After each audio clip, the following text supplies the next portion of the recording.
you need to find someone who's doing it right. A lot of people will jump online or connect with a group or pay for a course with someone who is very big, very famous, got a lot of followers, got a lot of likes and a lot of social media out there.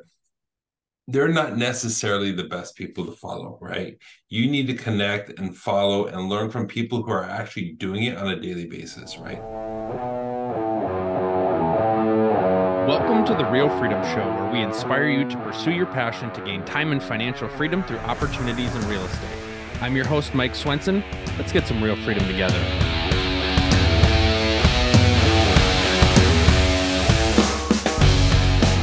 Hello, everybody. Welcome to another episode of Real Freedom, talking about building real estate leverage freedom through different opportunities in real estate. There's a lot of things you can do in real estate if you're new, just getting started. A lot of things that you can do, and we'll talk about today kind of knowing who to follow, knowing what's the right information is going to be really important as we talk about building better. Today we've got Ahmed Seirafi. He's the principal of Andalusia Development Company and oversees acquisition, disposition, and development. Located in California, have over at the time at least of this 100 million in commercial assets that you're working on at any given time. Ahmed, thank you so much for coming on the show and sharing with people. We're excited to hear what you have to share. So welcome. Thank you. Thank you for having me, Mike. Why don't you just talk a little bit about your background? I know for people that haven't been in real estate, looking to get into real estate, they always kind of wonder, how do people get into this? I know a little bit of the answer for you, but share how you got into it. It's not one of those very exciting rags to riches. I was living, on a bus bench type story, and I came up. I grew up middle class. My father actually owned a gas station, so I grew up pumping gas, but I grew up the son of an immigrant, so grew up middle class, but with a very scarcity type mindset, right? Meaning, there was no extras. There was no, pizza on Friday nights. There's no, going out to the amusement park or anything like that. It was a very scarcity mindset. And because of growing up as a son of an immigrant, I adapted that mindset my whole life, right? It means like, if something needs to be done, you do it yourself. So I grew up with that. If something needs to be done, you do it yourself. So growing up, pumping gas, working at my dad's gas station, I went through years and years of balancing education and working. Like I was working 60, 70 hours a week, pumping gas, opening up at, 5:36 in the morning, and then going all the way to 4 or 5 in the afternoon, and then going to school at night. It took me 7 years to go to college, right? 7 years, 7.5 years to even get a diploma to graduate. And when I graduated, I was, expecting to continue on working with my father, pumping gas, working in the gas station. That didn't work out, and I got a job as a commercial real estate broker. I was taking real estate courses. My professor at the time introduced me to his friend. I got a job at a company called, CBRE, or as it's known now as CB or CB Richard Ellis back in the day, a very large global commercial real estate firm, and I was a broker.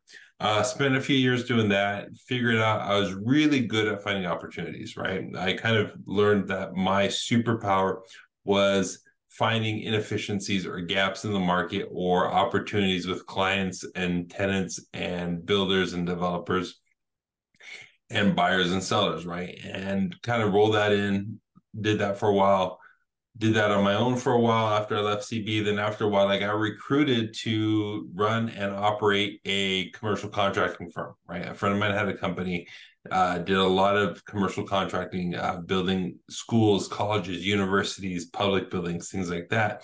I was brought in to kind of run the company, but I was also the fixer, right? I was the guy that they called in when projects were going wrong, when things were having problems. So I was the guy that came in and put things back on track. I was just real good at taking those bits and pieces and putting them back in order and moving things forward. So it kind of came full circle. I was good at finding opportunities in the market. I was good at finding inefficiencies, but I was also good at putting things together and putting things back on track. So then developing and investing over the years, I took those skill sets that I had, which was, opportunities, assembling things, putting things together, putting things back together, and move that into full-time real estate investment and development, where I am today, developing mostly multifamily, single-family, multifamily, build for rent, apartment complexes, townhomes, and small to medium industrial projects out here in Southern California.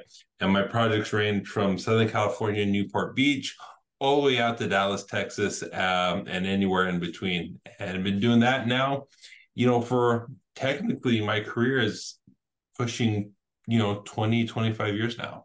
Just even hearing you talk about your story, for those that aren't watching and listening, your shirt says hashtag I build better. And so Yep. even in your story, you're talking about how you've taken things, improved them, made them better.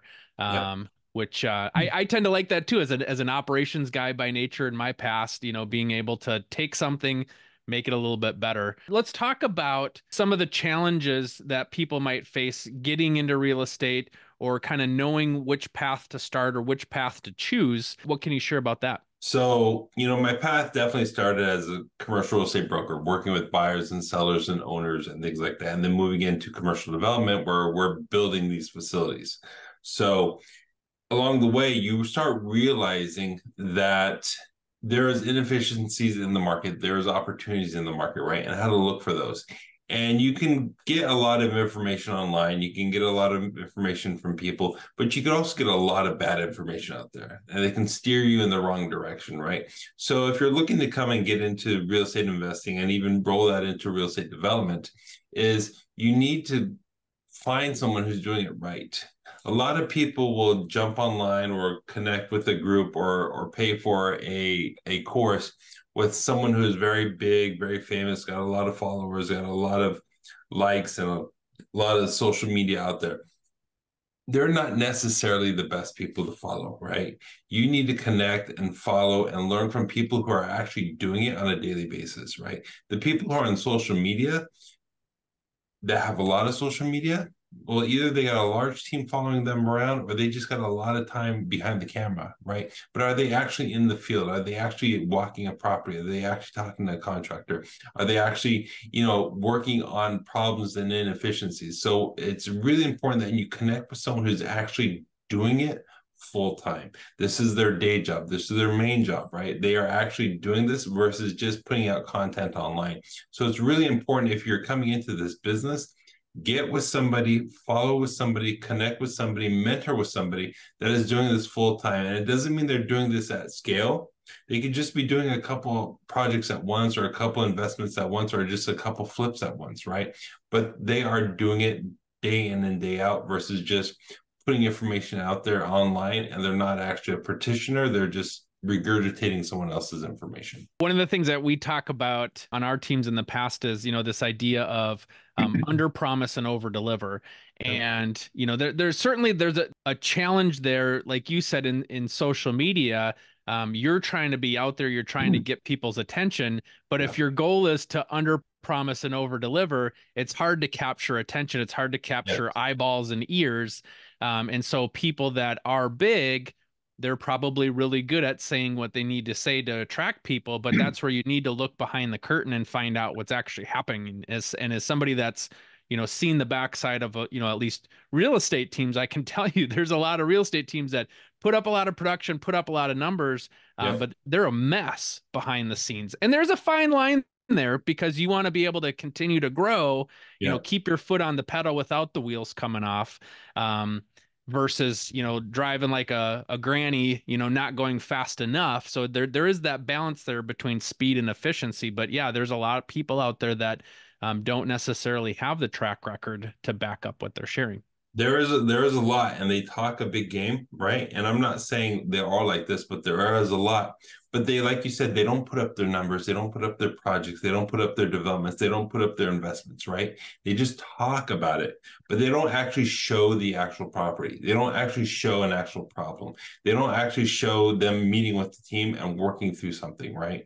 So if they're not showing what they're talking about, it may be they're all fluff.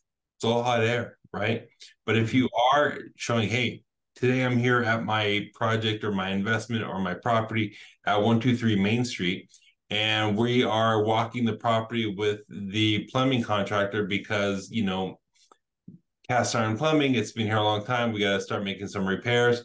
These are some of the things we're talking about. These are some of the things we're looking at. Come with me as we walk the property. That's that's the kind of person you want to connect with, right? But if someone is just sitting in a nice, pretty studio, with their name behind them and some pretty paneling, are they actually doing what they're doing, right? Are they actually walking the walk, or they're just talking the talk? So take your time and find the people and connect with the people that actually show you what they're doing. A lot of people, when they talk about investing in real estate, they're like, oh, you make your money on the buy side. You got to find a good deal. And, you mentioned that you have a knack for finding good deals, finding good opportunities. Obviously, what you're doing now might be at a different scale than some of the listeners, or might be a different type of opportunity. But as you're looking for value, you're looking for opportunities out there. What are some of the things that you're looking for? A lot of it comes down to inefficiencies, like I said before, right? A lot of time if there's a property on the market or someone's presenting it to you, they're giving you the basics. Oh, here's the rents, here's the comps, here's this, here's that. I'm like, okay, that's great, but let's go deeper. You know what I mean? Let's go really deep. Let's go and talk about what it takes to raise the rents. Let's talk about what it takes to create value in the property. Let's go talk about if there's any inefficiencies on the remainder of the property that we can take advantage of. Is there excess land, right? Is there other opportunities to create more income, right? Is it in an area that is growing and there is plans for a freeway off ramp to be opened up in the next 2 years? Is the city coming through and ripping up the roads in the next 6 months because they got to put in larger water lines and larger sewer lines to meet capacity for that neighborhood because it's growing so fast? Is there a new school being built down the street because the population is exploding, right? So I look beyond just the flyer or the deck or the investment sheet, right? I want to say, okay, this is great information, but this is what everyone else is getting. I want to look deeper. I want to look into that neighborhood. I want to look into that community. I want to look into those demographics and see what's happening there, because maybe I don't buy that investment, but I buy a piece of dirt down the street because it's going to go up in value rapidly because of all the growth in the neighborhood, right? So these are just a few of the things I look at when I look at an investment, right? Not just the property, but what's going on around it, right? One of the things I talk with investors about, especially newer investors, is the ones that make sense on paper right off the bat, they're probably gone, right? Like whoever was the first person to see that, or maybe whether it was off market, it was presented to them first, like those are probably gone. Yeah. So for you, and especially in this day and age too, where interest rates are higher than they were a little while ago, like you have to find there's a problem that needs to be solved or an opportunity that hasn't yet been discovered. And so you've got to put on your creative hat, and it's hard to explain creativity unless you've kind of looked at some deals, have been around a little bit to say like, well, you got to think creativity. But like you said, it's finding those little nuances, finding those little opportunities where the average person that's looked at it has maybe passed it by. But for you, if you dig a little bit deeper, you see something that maybe somebody else doesn't see. 1,000%. And let's go back to the old adage of driving for dollars. No one does that anymore. Maybe you do it and I do it because maybe we're old school or we have different kinds of work ethics, right? But everyone has gotten lazy because all they do is drive a keyboard all day long. Click, click, click, scroll, scroll, scroll, right? Okay. That's just the opportunity that is being presented to everyone. But do you actually get in the car and drive the market, drive the neighborhood, look for something? I can't tell you how many deals I've found by just driving myself, right? Because when you drive, you see all the opportunities that no one else sees because you're actually out in the market. You're actually out doing the work. You're actually driving down the street and saying, oh, that's a beater. Oh, that's an opportunity. Oh, that's something I should call on, right? But no one else is. But if you're in the car and you're driving for dollars, you're the one that's finding these opportunities. Do the work. Don't just drive a keyboard all day long. Do the work. Mm-hmm. I was trying to come up with a scrolling for dollars or something like that instead of what's the new age driving for dollars. Maybe it's scrolling for dollars. That's true, and you can do a little bit of work like that. I do a lot of work on Google Aerial and Google Maps and stuff like that, but it does not take the place of actually driving and getting in the market and looking for things. These are where I find my opportunities. These are where I find the inefficiencies, because if you're finding an opportunity on LoopNet or the MLS or whatever, 1,000 other people are looking at it too. But if you drive down the street and you see something, you're like, you may be the only person that sees it. You're the only person that's calling on it. You're the only person that's trying to transact on it, right?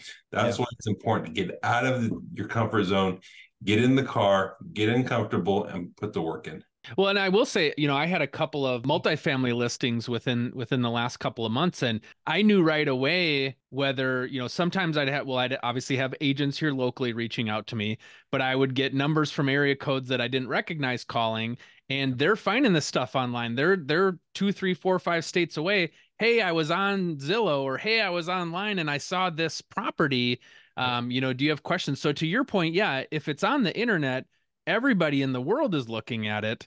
If you're driving and it's not currently on the MLS or currently being marketed, you are one of a much smaller pool of people that are seeing that. So let's break this down for somebody that's newer, just getting started. You drive around, you see down the street this opportunity. How Yep. do you go about pursuing that type of deal? All right. So if you're new in the business, and let's just say there's an opportunity that comes up on the market, right? It's on the MLS, your agent presents it to you, your broker gives it to you, you find it on Craigslist, LoopNet, whatever online system you're connected with, right? And you're like, okay, I see this, I want to go take a look at it, right? Say you're starting off in your own market, right? I'm here in Southern California, you're in Minnesota.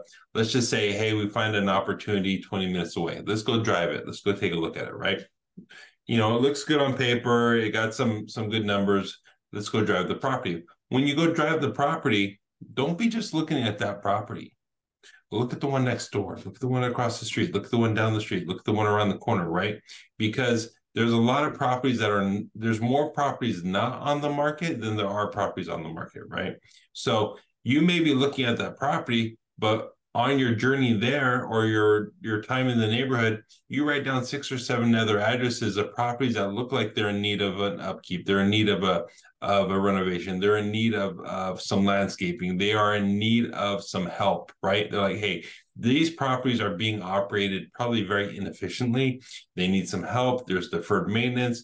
Maybe the owner is not, on top of it anymore. Maybe the owner doesn't want to really deal with it anymore. Maybe the owner is struggling to keep up with it. These are opportunities that you need to start calling on, right? Just because the one across the street is on the MLS doesn't mean there's 6 or 7 other properties in that neighborhood that are great opportunities too, that no one is calling on and that you need to call on. Yeah. I've talked with people in the past where, yeah, maybe you're looking for property that's rougher, maybe has a vacant lot next to it. Maybe there's opportunity to do multifamily development, depending on the zoning and all that. But maybe there's different things there where one person sees an empty lot next to a house that needs repair. Another person sees, oh, here's an opportunity to put a fourplex in there or something like that, where you might be able to get some more economical efficiency out of it. Exactly, 100%, because there are lots that are pretty wide, they're pretty deep, they got a lot of extra land, and with the changes in the laws that are happening for higher density and more units that are being needed, it's becoming a lot more easier to build on existing property. Hey, there's a house here, but the law now allows me to put a duplex or fourplex next door behind it, right? So maybe you do find a house that is for sale, but you're like, oh, but it's on a 15,000 square foot lot. It's on a 10,000 square foot lot. There's a lot I can do with that, right? There's an opportunity there for you. Yeah, you get into the house, you renovate the house, you rent it out, you do the BRR method, right? But then what do you do with the rest of that dirt? You can develop it. You can divide the lot and you can sell it off. You can do something with it. So there's more than just the house, right? There is an opportunity with the rest of the land. There's an opportunity to JV a development with somebody. There's an opportunity to get your entitlements and to sell it to someone else and make some money that way, right? So just because it's a piece of dirt, there's 5 or 6 different ways of making money off of that. Or if it's an old house, there's 5 or 6 different ways of making money off of that old house. You just got to dig into those opportunities a little bit deeper. Yeah. Now you had mentioned, you kind of cover territory between California over to Texas and everywhere in between. For people that are maybe looking for on a higher up, flying up to 10 or 20,000 feet here, how do I choose a market I want to be a part of versus a neighborhood I want to be a part of? What are some of the things that you're looking for? Let's just say a Dallas versus another city in Texas. Like, what are the things that are drawing you towards the areas you're working in? So when we first got into investing in real estate, the first project that we bought was in Phoenix, right? So we're in here in Southern California. The first project we bought was in Phoenix. And the reason for that was Southern California was a little bit expensive, right? A lot of competition, a lot of money here, right? What are those surrounding markets that we can get into a bit more easily than Southern California? The barriers to entry are a little bit lower, right? It's a secondary market compared to Southern California. So one of the things that I advise people to do, excuse me, if you're new in the real estate business and you're new in investing, you need to find a market that you can get to easily, right? If you're going to be hands-on, if you're going to be an active versus a passive investor, you need to be able to get there within a few hours, right? Hey, maybe it's Saturday afternoon and there's a problem. The AC goes out, there's a water leak, there's something that happens. Either you have a team on the ground that you can call that can get there quickly, or you can get there quickly, right? You're within a few hours drive time. You're within a few hours of leaving your house, picking up your tools and getting there if you have to, or there's a problem with the tenant, or there's a problem somewhere else on the property. It's within easy access. So if you're looking for your first investment, make sure your first investment has somewhat of an easy access for you to get to, so you can take care of whatever arises hands-on versus, hey, I'm in Southern California, but my investment's in Charlotte. That's a 5-hour plane ride, plus a couple hours in the hotel, in the airport, plus some travel time, plus some wait time. It may take me 12 to 24 hours to get there, right? That's if I leave right away. But if it's if it's an area that is somewhat close to you, you can jump in the car and you can drive there right away. Maybe it's an hour away, maybe it's 3 hours away. It's still a lot easier to get to than being across the country, right? So if this is your first one and you're hands-on and you really want to get the experience on how to run, operate, and invest in real estate, make sure it's somewhat easily accessible to get to. I talked to somebody previously that has kids, and they're like, I want a place where I can leave in the morning. Now it can be early in the morning and still get back home at night. If I had to, depending on, or have a meeting there, do a site visit, something like that. Right. But yeah, that makes a lot of sense. Yeah. And then two, you're somebody that's grown a much larger business. Talk a little bit about, maybe some lessons of scaling, how to go from one to many. What had to change in how you did operations or how you approach things as you started to scale? Right. In order to scale effectively and to be profitable, you need to operate with partially a scarcity mindset, but partially with an opportunistic mindset, right? You need to run and operate your business like it's a mom and pop, right? It's just you and yourself doing this, right?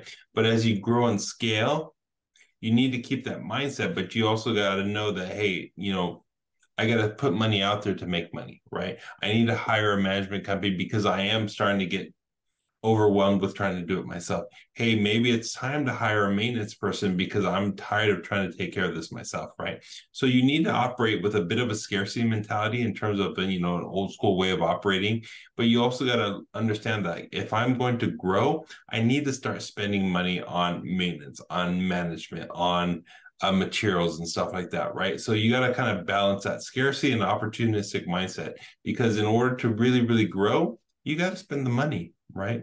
But in order to grow efficiently and profitably, you got to also operate a little bit with the scarcity mindset, right?